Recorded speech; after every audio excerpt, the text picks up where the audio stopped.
Imagine you've been through something difficult, maybe suffered some harm, and you get compensation.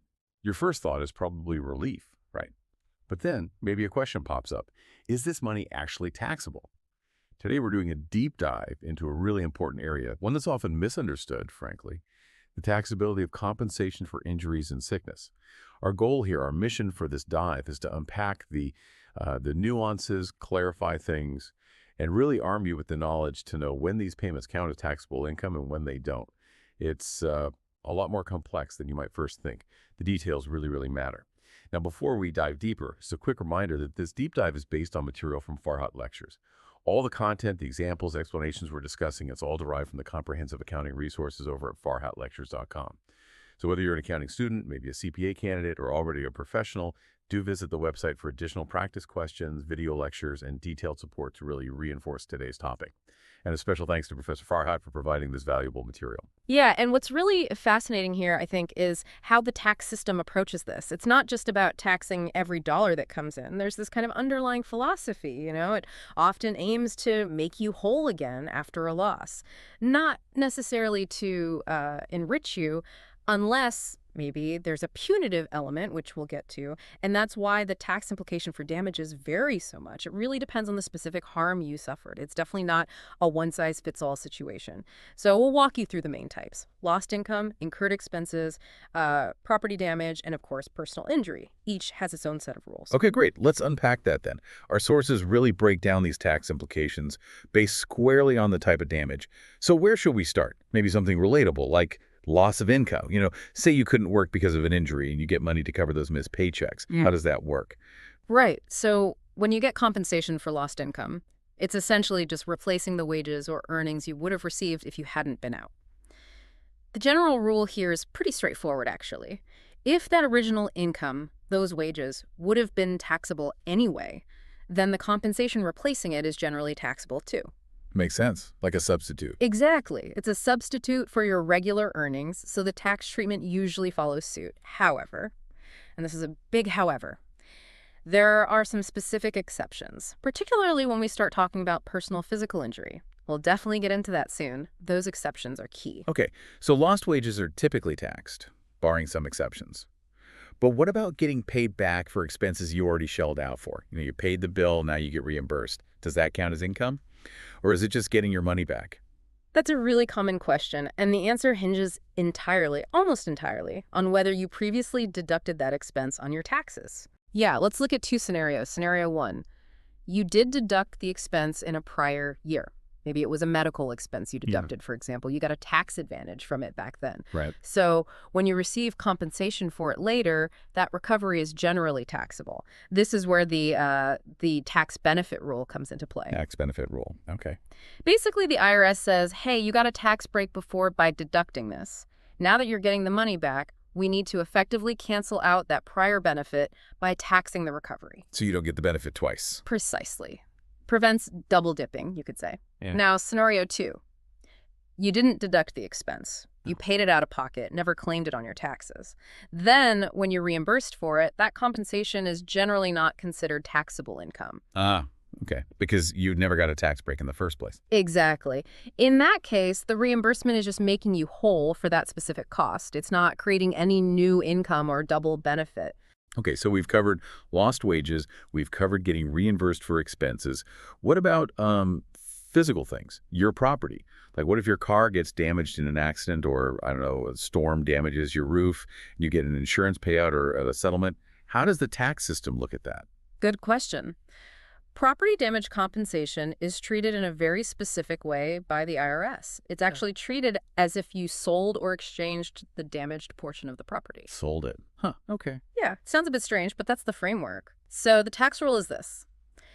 If the amount of money you receive for the damage is more than what the IRS calls the tax basis of that property. And tax basis is like what you paid for it, adjusted maybe? Sort of, yeah. It's essentially your investment in the property for tax purposes, often adjusted for things like depreciation if it's business property. So if the compensation exceeds that basis, then you have a taxable gain. It's like you sold the damaged part for more than its tax value. I see. And if it's less? If you receive less than your basis, you might have a loss.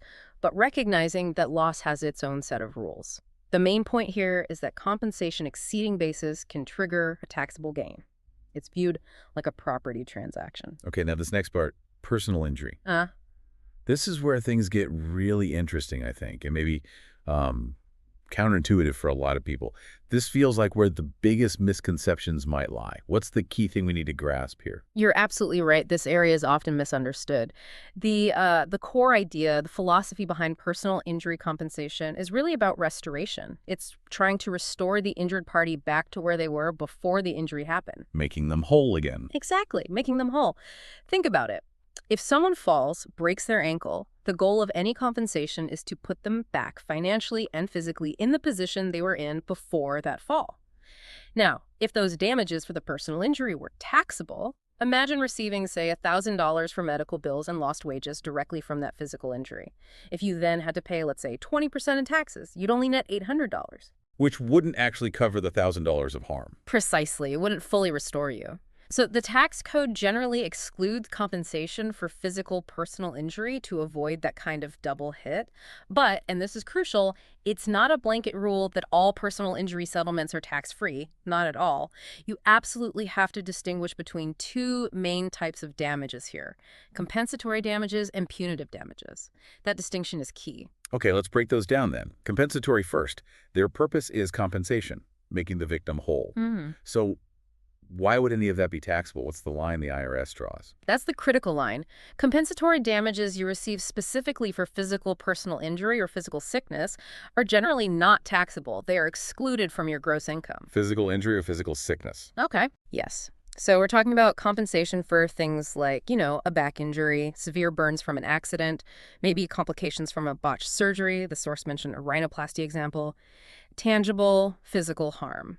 And very importantly, this exclusion also covers any loss of income that is directly resulting from that specific physical personal injury or physical sickness. Ah, okay. So if you can't work because of the broken leg, that lost wage compensation is also tax-free. Generally, yes. If it's tied directly to the physical injury itself, the IRS seems to be distinguishing between making your body whole versus, say, making your feelings or reputation whole. And that leads us to the contrast. Compensatory damages awarded for things like emotional distress are generally taxable. Even if the distress is real and significant? Yes, generally taxable. Now, there is a small exception. If part of that award is specifically for medical care needed because of that emotional distress therapy costs, for instance, that specific portion might be excluded, but otherwise, emotional distress damages are usually taxed. And the same goes for compensation for other non-physical harms, things like age discrimination, sex discrimination, damage to your personal reputation, libel, slander. These are not considered physical personal injury or physical sickness by the tax code. Nice. Therefore, compensation for those types of harm is generally included in your gross income and is taxable. Okay, that clarifies the compensatory side. Physical versus non-physical is the big dividing line. But then you mentioned punitive damages. So we've covered making the victim whole. What about punishing the person or company who did the wrong thing?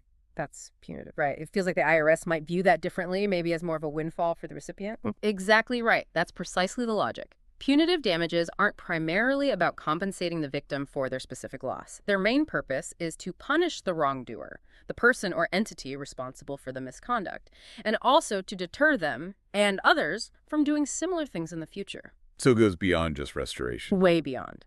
Because punitive damages aren't just making the victim whole, they can actually put the injured party in a better financial position than they were in before the incident.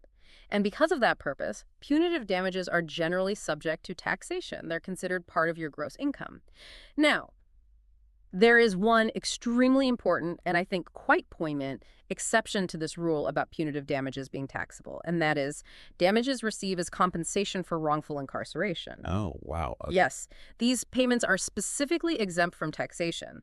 Our source material even mentioned a show, The Innocence File, which highlights these kinds of tragic situations. You have individuals who were wrongfully convicted of crimes, sometimes spending decades behind bars, only to be exonerated later, often by DNA evidence. An unimaginable ordeal. Absolutely. And the thinking is, it's simply fair and just that the compensation they receive for losing such a huge part of their life, for such a profound injustice, should not be taxed. This applies whether it was a federal or state crime they were wrongly convicted of. It's a specific, important carve-out recognizing the severity of that situation. That's a really significant exception. Okay, one last category then. Workers' compensation. Lots of people rely on this if they get hurt on the job. How does workers' comp fit into this whole tax picture? Because, wait, it often replaces wages, doesn't it? And we said earlier that compensation for lost wages is usually taxed. So is workers' comp taxed?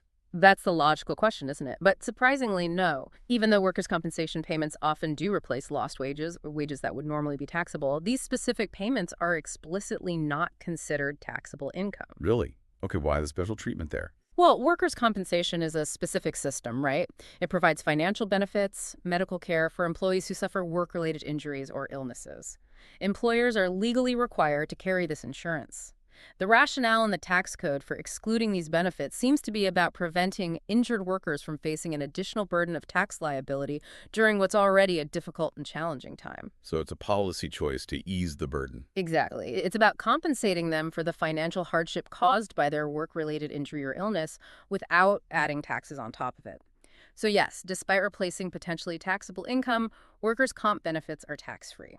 Okay, we've covered a lot of ground lost income. Expenses, property, physical injury, non-physical, punitive, wrongful incarceration, workers' comp. The rules make theoretical sense, but seeing them applied really helps cement it. Let's run through some of those examples from our sources. First up, Emily. She received $200,000 for sex discrimination against her employer, taxable or not. That falls under non-physical injury. Sex discrimination isn't considered a physical injury or sickness. Therefore, the entire $200,000 is included in her gross income. It's taxable. Straightforward enough. Okay, next, Nora. She got $8,000 for damages to her personal reputation, and on top of that, $35,000 in punitive damages. How does that break down for Nora? Both amounts are taxable for Nora. Damage to personal reputation like discrimination is a non-physical harm, so the $8,000 is taxable. And the $35,000, that's punitive damages, and as we discussed, those are generally taxable because they're meant to punish, not just compensate. So both are included in her income. Got it. Okay, shifting gears to a business example. Blue Corporation. They're an accrual taxpayer. They recovered $40,000 from an auditor who had overcharged them in a previous year. Let's assume Blue Corp had deducted that $40,000 audit fee back then. Is the recovery taxable now? Yes, it is. Because they deducted the expense in that prior year, they received a tax benefit. So the recovery of that $40,000 now falls under the tax benefit rule we talked about earlier. They must include it in their income for the year they receive it. Okay, tax benefit rule in action. Now here's one of the mix, Lily. She sued a beauty salon because she got severe burns from their tanning equipment. She received $12,000 in compensatory damages and $25,000 in punitive damages. What's the tax treatment for Lily? This shows the distinction clearly. The $12,000 is compensatory damages for severe burns. That's a physical injury. Right. So that $12,000 is excluded from her income, not taxable. However, the $25,000 is punitive damages. That amount is taxable. So she'd pay tax on the $25K, but not the $12K. Okay, last example. Elise. She had a rhinoplasty surgery that was mishandled by the plastic surgeon. She received $250,000 in compensatory damages and $90,000 in punitive damages. How does this work out for Elise? Same logic applies here. The $250,000 is compensatory damages for a mishandled surgery. That's clearly compensation for physical injury. Therefore, that $250,000 tax-free, excluded from her gross income. But the $90,000, that's punitive damages. And just like in Lily's case, those punitive damages are taxable. So these examples really drive home how crucial it is to identify the type of harm and the nature of the damages compensatory versus punitive. Absolutely. So, as you can definitely hear, figuring out if compensation for injuries and sickness is taxable isn't just a simple yes or no answer, is it? It really, really hinges on what the payment is for the specific type of harm, whether it's physical or not, and the purpose of the damages. Are they making you whole or punishing someone else? Understanding these lines, these distinctions, can make a huge difference to your bottom line after receiving a settlement or award. And for the learner in all of us, getting this isn't just about filling out tax forms correctly. It's also about seeing the logic, the reasoning behind the tax law, and understanding how situations that might seem similar on the surface can actually lead to very different tax outcomes. This whole deep dive into injury compensation, it really reveals quite a fascinating principle, I think. The tax system often tries to restore you, put you back where you were, financially speaking, not necessarily make you better off. Unless, of course, there's that punitive element involved. Kind of makes you wonder, doesn't it? What other types of payments or reimbursements that we encounter in daily life might have these kinds of hidden layers, these tax implications, just waiting to be understood? Yeah. That's a great point. And if you found this discussion interesting and you want to dig even deeper, really mastering the concepts of what's included in gross income and what's excluded is absolutely fundamental. There are always nuances, always little exceptions here and there in tax law. Looking at more examples, maybe tackling some multiple choice questions or practice scenarios can really help solidify your understanding and let you see the bigger picture. So whether you're hitting the books for your CPA exam, maybe the enrolled agent exam, or you're just an accounting student trying to build a strong foundation, remember farhatlectures.com. It has extensive materials, videos, questions, explanations to help reinforce everything we talked about today and a whole lot more. So good luck with your studies, study hard, and stay safe out there.